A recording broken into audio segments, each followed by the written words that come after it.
Bismillahirrahmanirrahim. Assalamu alaikum dear student. Today our topic is solving linear equations. Topic का name क्या है? Solving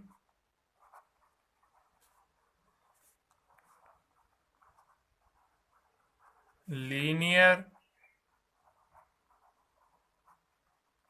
equations. हमने linear equation को solve करना है। लीनियर इक्वेशन मैंने बेटे आपको बताया हुआ है कि लीनियर इक्वेशन बेसिकली वो वाली इक्वेशन होती है जिसके अंदर जो वेरिएबल यूज हो रहा होता है उसकी पावर क्या होती थी? 1 होती थी। अब उस लीनियर इक्वेशन को हमने सॉल्व करना है और उस वेरिएबल की वैल्यू को फाइंड करना है। हम एक्सरसाइज की तरफ चलते हैं और उसमें कुछ क्वेश्चन सॉल्व करते हैं और उसमें से वेरिएबल की वैल्यू को फाइंड करते हैं।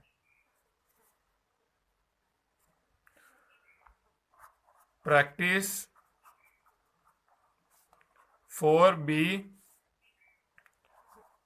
Level 1 question number 1। Question number 1 की स्टेटमेंट है solve the following linear equation. हमने गिवन इक्वेशन को सॉल्व करना है। क्वेश्चन नंबर 1 का ए पार्ट है 3x इज इक्वल टू 6। इस इक्वेशन को हमने सॉल्व करना है। सॉल्व मैंने अभी ऊपर बोला है कि सॉल्व मीन कि जो भी इस इक्वेशन के अंदर वेरिएबल यूज हो रहा है उसकी वैल्यू को फाइंड करना। इट मींस दैट कि हमने इस इक्वेशन में से x की वैल्यू को फाइंड करना है। अब x की वैल्यू को फाइंड करने के लिए हम क्या करेंगे? x की वैल्यू को फाइंड करने के लिए 3 इसके साथ मल्टीप्लाई हो रहा है, इसको दूसरी साइड पे ले जाएंगे और डिवाइड कर देंगे। तो 3x इज इक्वल टू 6। जिस वेरिएबल की वैल्यू को फाइंड करना हो उसको एक साइड पर और जो भी टर्म उसके साथ हो उसको दूसरी साइड पे ले जाएंगे। इक्वल की दूसरी साइड पे लेकर जाने के बाद अगर कोई टर्म एक साइड पे मल्टीप्लाई हो रही है तो दूसरी साइड पे जाएगी तो डिवाइड हो जाएगी। मैंने x की वैल्यू को फाइंड करना है तो x के साथ टर्म में 3 मल्टीप्लाई हो रहा है, इसको दूसरी साइड पे ले जाऊंगा तो डिवाइड 6 डिवाइडेड बाई 3। नेक्स्ट है x इज इक्वल टू 6 को 3 पे डिवाइड करेंगे, आंसर क्या आएगा 2। तो x की वैल्यू क्या आ जाएगी 2 या 3 1 जार 3 3 2 जार 6 तो x इज इक्वल टू 2। मैंने x की वैल्यू को फाइंड करना था, गिवन क्वेश्चन को सॉल्व करना था और जो वेरिएबल यूज हो रहा है उसकी वैल्यू को फाइंड करना था तो x इज इक्वल टू 2। इस तरह मैं किसी भी लीनियर इक्वेशन को सॉल्व कर सकता हूं और उसमें जो वेरिएबल यूज हो रहा है उसकी वैल्यू को फाइंड कर सकता हूं। इसके बाद बी पार्ट है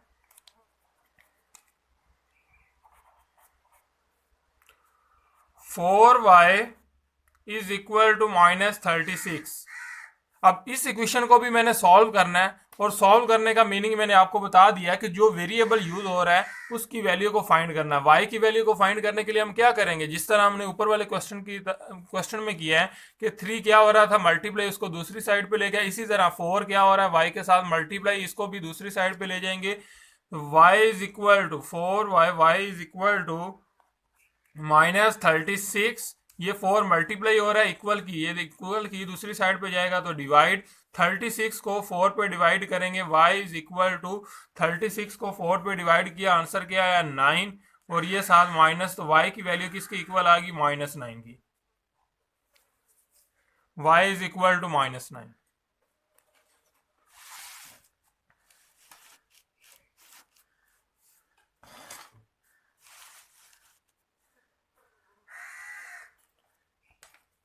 नेक्स्ट क्वेश्चन नंबर 2 है। क्वेश्चन नंबर 2 की स्टेटमेंट भी यही है कि सॉल्व द फॉलोइंग इक्वेशन। हमने गिवन इक्वेशन को सॉल्व करना है। क्वेश्चन नंबर 2 का ए पार्ट है x plus 4 is equal to 3। इस इक्वेशन को सॉल्व करना है और जो वेरिएबल x यूज हो रहा है इसकी वैल्यू को फाइंड करना है। अब x की वैल्यू को फाइंड करने के लिए x plus 4 is equal to 3 write करेंगे। अब जो भी वेरिएबल यूज हो रहा है उसकी वैल्यू को फाइंड करने के लिए उस वेरिएबल को एक साइड पे और बाकी जो भी टर्म हो, प्लस हो रही हो, माइनस हो रही हो, मल्टीप्लाई हो रही हो, डिवाइड हो रही हो, उसको दूसरी साइड पे ले जाएंगे। तो x के साथ ये देखें +4 है तो 4 इधर प्लस हो रहा है, दूसरी साइड पे ले जाएंगे तो x is equal to 3 - 4। x is equal to 3 - 4। अब एक प्लस में है एक माइनस में है तो 4 में से 3 को माइनस करेंगे, आंसर क्या आएगा 1 और बड़ी वाली टर्म के साथ माइनस है तो माइनस। x की वैल्यू को मैंने फाइंड करना था, x is equal to -1। Similarly question number 2 का बी पार्ट है बी पार्ट की स्टेटमेंट भी यही है कि सॉल्व द फॉलोइंग इक्वेशन, हमने गिवन इक्वेशन को सॉल्व करना है इन दोनों पार्ट के अंदर।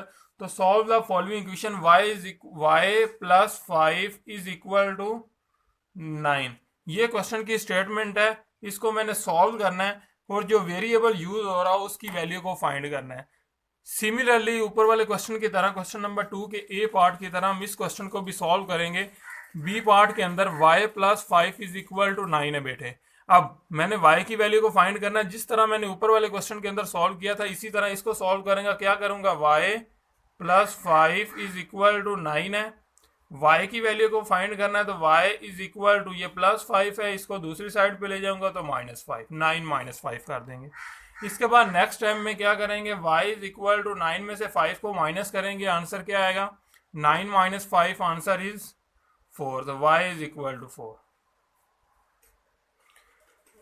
मैंने वेरिएबल जो यूज हो रहा था y, इसकी वैल्यू को फाइंड करना था। सिंपल मैंने क्या किया, ये प्लस हो रहा था, y plus 5 is equal to 9 था, ये प्लस हो रहा था, इसको दूसरी साइड पे ले गया, ये माइनस हो गया, तो y plus 5 is equal to 9 था, y is equal to 9 minus 5, 9 में से 5 को माइनस किया, आंसर क्या आया 4।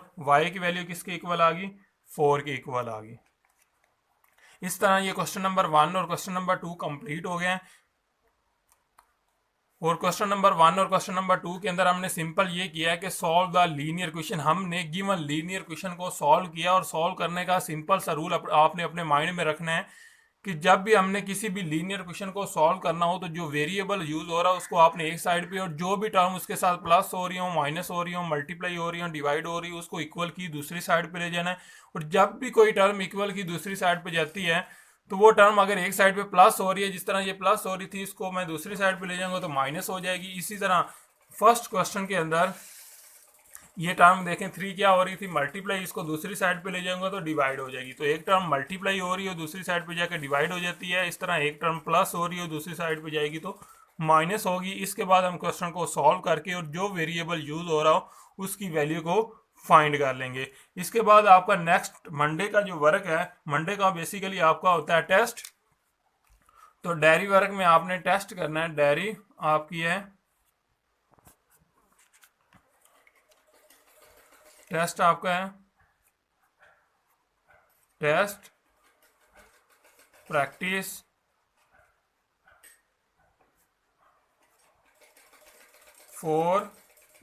4A का आपका टेस्ट है मंडे को।